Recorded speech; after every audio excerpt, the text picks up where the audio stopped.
अध्याय 13। गर्मी का मौसम था और बहुत गर्मी थी। बाम्बी में फिर से तड़प उठने लगी, वही तड़प जो उसने पहले भी महसूस की थी, लेकिन इस बार यह पहले से कहीं ज्यादा प्रबल थी। इसने उसके खून को उबाल दिया और उसे बेचैन कर दिया। वह दूर दूर तक भटकता रहा। एक दिन वो फालिन से मिला। उसे बिल्कुल भी उम्मीद नहीं थी कि वो उसे पालेगा, क्योंकि उस समय उसके विचार उस बेचैन तड़प से बहुत भ्रमित थे जो उसे घेरे हुए थी, और उसे एहसास ही नहीं हुआ था कि वह वहाँ है। अब वो उसके सामने खड़ी थी। कुछ देर तक वह अवाक रहा और बस उसे देखता रहा। फिर विस्मय में उसने कहा, फालिन, तुम बहुत सुंदर हो गई हो। फालिन ने जवाब दिया, क्या तुम अब भी मुझे पहचान सकते हो? बेशक मैं अब भी तुम्हें पहचान सकता हूँ। बाम्बी ने आश्चर्य से कहा, हम साथ साथ बड़े हुए हैं, है न? फालिन ने आह भरी, हमें एक दूसरे को देखे हुए बहुत समय हो गया है। और फिर उसने कहा, लोग एक दूसरे के लिए पूरी तरह अजनबी हो सकते हैं, लेकिन उसने यह बात चिढ़ाने वाले अंदाज में कही, सरल और सुरुचिपूर्ण ढंग से, जैसा वह पहले करती थी। वे जहाँ थे वहीं साथ साथ रहे। यहाँ का ये रास्ता, बाम्बी ने एक लंबे विराम के बाद कहा, ये वही रास्ता है जिस पर मैं बचपन में अपनी माँ के साथ जाती थी। ये घास के मैदान की ओर जाता है, फालिन ने कहा। मैंने तुम्हें पहली बार घास के मैदान पर देखा था, बाम्बी ने लगभग प्रसन्नतापूर्वक कहा। क्या तुम्हें याद है? हाँ, फालिन ने उत्तर दिया, मैं और गोबो। उसने धीरे से आह भरी। बेचारा गोबो, बाम्बी ने उसे दोहराया, बेचारा गोबो। फिर वे उन दिनों के बारे में बात करने लगे और एक दूसरे से बार बार पूछने लगे, क्या तुम्हें याद है?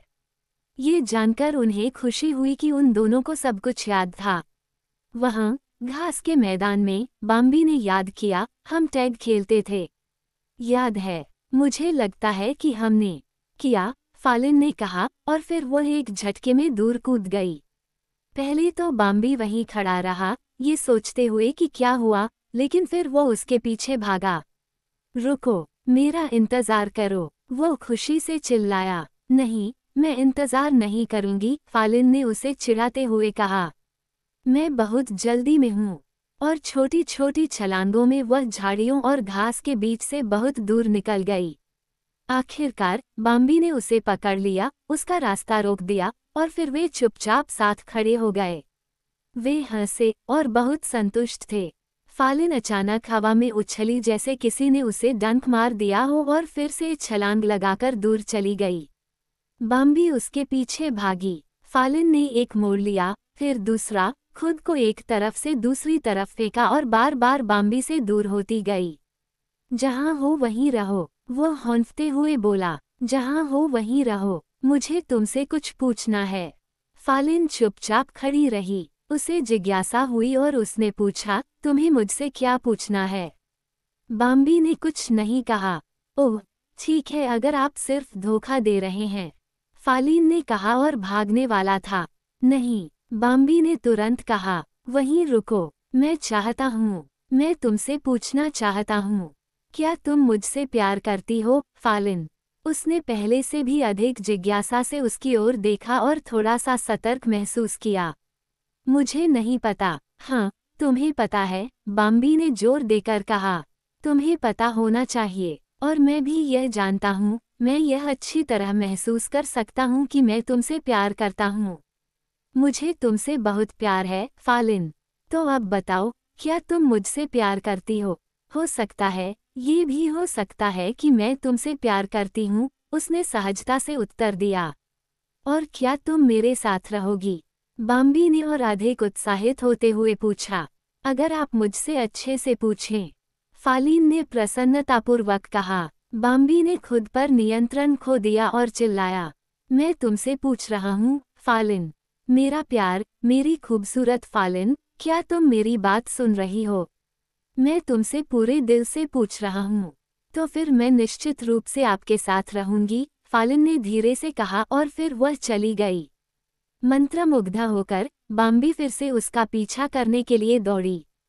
फालिन घास के मैदान में तेजी से आगे बढ़ी, तेजी से मुड़ी और एक झाड़ी में गायब हो गई। लेकिन जब बाम्बी भी अचानक उसका पीछा करने के लिए मुड़ी तो झाड़ियों में एक तूफानी सरसराहट हुई और करुस बाहर निकल आया। रुको, उसने पुकारा। बाम्बी को कुछ समझ नहीं आया। वह फालिन के साथ बहुत व्यस्त था। मुझे जाने दो, उसने जल्दी से कहा, मेरे पास तुम्हारे लिए समय नहीं है। यहाँ से चले जाओ। करुस ने गुस्से से उसे आदेश दिया। चले जाओ, अभी, नहीं तो मैं तुम्हारा तब तक पीछा करूंगा जब तक तुम्हारे अंदर एक बूंद भी सांस नहीं बची रहेगी। मैं तुम्हें फालिन का पीछा करने से मना करता हूँ।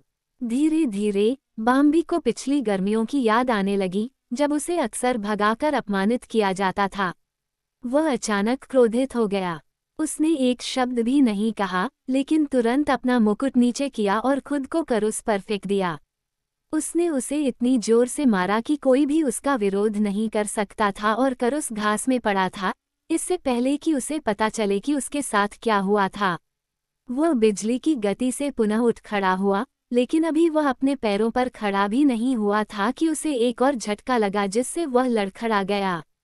बाम्बी, वह चिल्लाया और दूसरी बार चिल्लाने वाला था, बैम, जब एक तीसरा वार उसके कंधे से नीचे की ओर आया और इतना दर्द हुआ कि उसकी सांस रुक गई। करुस ने बाम्बी से एक और वार से बचने के लिए एक तरफ छलांग लगा दी। वह अचानक बहुत कमज़ोर महसूस करने लगा और उसे यह एहसास हुआ कि अब ये जीवन और मृत्यु का मामला है। एक ठंडे डर ने उसे जकड़ लिया। वह बाम्बी से भागने के लिए मुड़ा जो उसके पीछे भाग रहा था और बाम्बी की खामोशी से उसे एहसास हुआ कि हर तरह से, उसके क्रोध और उसकी निर्दयता से, वह उसे मारने के लिए दृढ़ था। करुस घबरा गया। वह रास्ते से दूर हो गया, अपनी आखिरी ताकत का इस्तेमाल झाड़ियों में घुसने के लिए किया। उसके पास दया या बचाव के लिए तरसने के अलावा कुछ भी नहीं था, वह कुछ भी नहीं सोच सकता था। बाम्बी अचानक रुक गई और उसे अकेला छोड़ दिया। करुस इतना डर गया कि उसे इस बात का पता ही नहीं चला और वह झाड़ियों के बीच से जितना हो सका भागता रहा।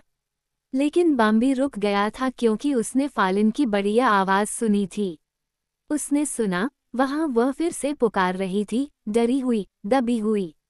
वह तुरंत पलटा और जल्दी से वापस चला गया। एक बार जब वह घास के मैदान पर वापस आया तो उसने उसे देखा कि वह रोनो द्वारा पीछा किए जाने के बाद झाड़ियों की ओर भाग रही थी। रोनो, बाम्बी ने पुकारा। उसे पता ही नहीं था कि उसने पुकारा है। रोनो बहुत तेजी से नहीं दौड़ पा रहा था क्योंकि लंगड़ाने के कारण वह पीछे रह गया और वह रुक गया। अच्छा, देखो ये कौन है, उसने विनम्र स्वर में कहा, ये छोटी बाम्बी है।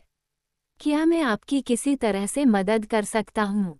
मैं चाहता हूँ, बाम्बी ने शांत स्वर में कहा, लेकिन उसकी आवाज़ में वह क्रोध था जिसे वह दबा रहा था और शक्ति जो उसने रोक रखी थी। मैं चाहता हूँ कि तुम फालिन को अकेला छोड़ दो और तुरंत चले जाओ। ओह, बस इतना ही, रोनो ने तिरस्कार से कहा। तुम कितने बेशर्म नौजवान बन गए हो। मैंने तुमसे ऐसी उम्मीद कभी नहीं की थी। रोनो, बाम्बी ने और भी नरमी से कहा, मैं ये तुम्हारे लिए चाहता हूँ। क्योंकि अगर तुम अभी नहीं गए तो तुम चाहोगे कि तुम अपने पैरों पर भाग सको, लेकिन तुम और भाग नहीं पाओगे। क्या? रोनो ने गुस्से से कहा, क्योंकि मैं लंगड़ा रहा हूँ, है न? क्या इसलिए तुम मुझसे इस तरह बात करते हो? वैसे भी तुम इस पर ध्यान नहीं देते। या शायद, करुस को एक दयनीय कायरतापूर्ण व्यक्ति के रूप में देखने के बाद, तुम सोचते हो कि मैं तुमसे डर गया हूँ। मैं तुम्हें ये बता दूँ। नहीं, रोनो, बाम्बी ने उसे बीच में टोकते हुए कहा, मैं तुमसे कुछ कहना चाहता हूँ, चले जाओ। बोलते समय उसकी आवाज़ कांप उठी। मैं हमेशा से तुम्हें पसंद करता आया हूँ, रोनो। मैंने हमेशा सोचा है कि तुम बहुत होशियार हो और मैं तुम्हारा सम्मान करता हूँ क्योंकि तुम मुझसे बहुत बड़े हो। लेकिन अब मैं तुम्हें आखिरी बार कह रहा हूँ, चले जाओ। मेरे पास अब और सब्र नहीं बचा है। अफसोस है कि तुम्हारे पास इतना कम धैर्य है, रोनो ने तिरस्कार के साथ कहा। तुम्हारे लिए बहुत अफसोस है, बेटा। लेकिन अब बस शांत हो जाओ, मैं जल्द ही तुम्हारे साथ काम खत्म कर दूंगा। तुम्हें ज्यादा इंतजार नहीं करना पड़ेगा। या शायद तुम भूल गए हो कि मैंने कितनी बार तुम्हें धकेला है। बाम्बी के पास इस चेतावनी के खिलाफ कहने के लिए कोई शब्द नहीं था और वह अब खुद को नियंत्रित नहीं कर पा रहा था। वह पागलों की तरह रोनो पर झपटा और रोनो ने अपना सिर नीचे करके उसका सामना किया। वे आपस में टकरा गए। रोनो अपनी जगह पर खड़ा रहा और हैरान था कि बाम्बी पीछे क्यों नहीं हटी। वो इस अचानक हमले से भी हैरान था। उसने बिल्कुल भी उम्मीद नहीं की थी कि बाम्बी हमला करेगा।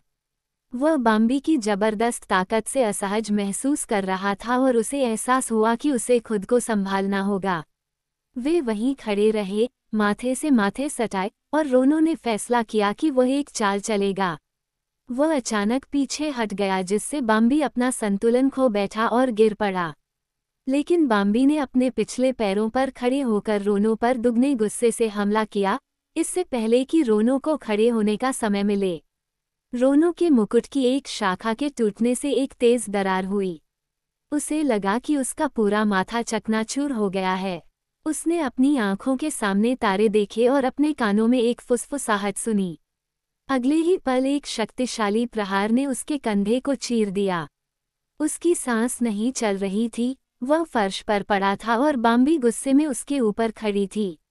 मुझे अकेला छोड़ दो, रोनो ने कराहते हुए कहा। बाम्बी ने उसे जहां भी संभव हो मारना जारी रखा।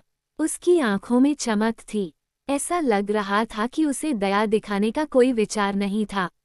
कृपया बस रुक जाओ, रोनो ने उससे दयनीय ढंग से विनती की।